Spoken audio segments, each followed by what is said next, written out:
दोसरा के भेले गे दोसरा के भेले गे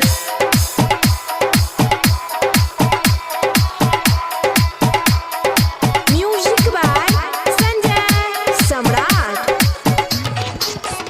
तोहरे चक्कर में रामगोपालपुर गुंडा चौक छोड़ा लियाओगे रामगोपालपुर गुंडा चौक छोड़ा लियाओगे रामगोपालपुर गुंडा चौक पागे छाउरी तोहरे चक्कर में पंचायती भेलै हमरा छोड़ दोसरा के भेले गे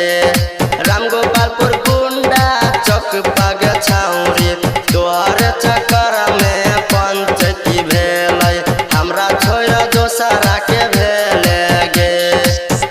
तोहरे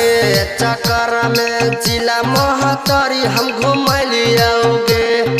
जिला मोहतरी हम घुमलियोगे रामगोपालपुर गुंडा चौक पागे छाउरी तोहरे चक्कर में पंचायती भेलै हमरा छोड़ दोसरा के भेले गे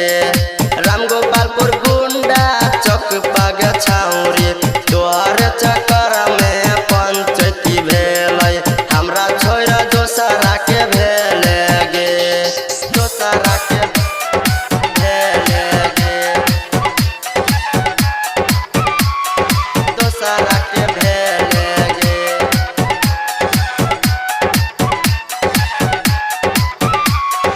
Music by Sanjay Samrat। सपना देखा के रविंदरा के सपना में गेले गे रविंदरा के सपना में गेले गे रामगोपालपुर गुंडा चौक पागे छाउरी तोरा हम फ्रूटियो पियलियोगे तो तू हमारा न भेले गे रामगोपालपुर गुंडा चौक पागे छाउरी तोहरे चक्कर में पंचायती भेलै तो तू हमारा न भेले गे दोसरा के भेले गे दोसरा के भेले गे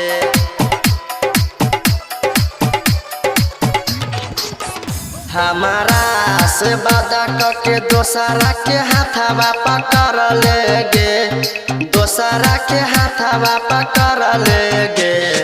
रामगोपालपुर गुंडा चौक पागे छाउरी तोहरे चक्कर में पंचायती भेलै हमरा छोड़ दोसरा के भेले गे एको रति नींद ने हमारा होइया चैन तू दिल से छीन ले हमरा छोड़ दोसरा के भेले गे दोसरा के भेले गे दोसरा के भेले गे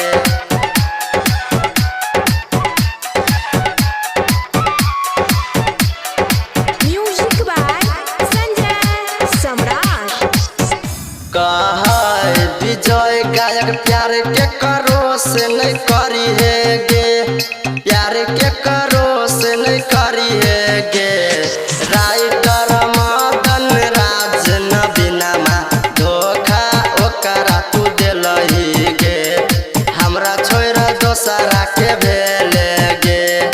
रामगोपालपुर गुंडा चौक पागे छाउरी तोहरे चक्कर में पंचायती भेलै हमरा छोड़ दोसरा के भेले गे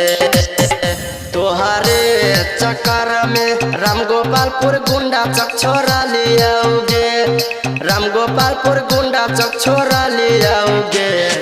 रामगोपालपुर गुंडा चौक पागे छाउरी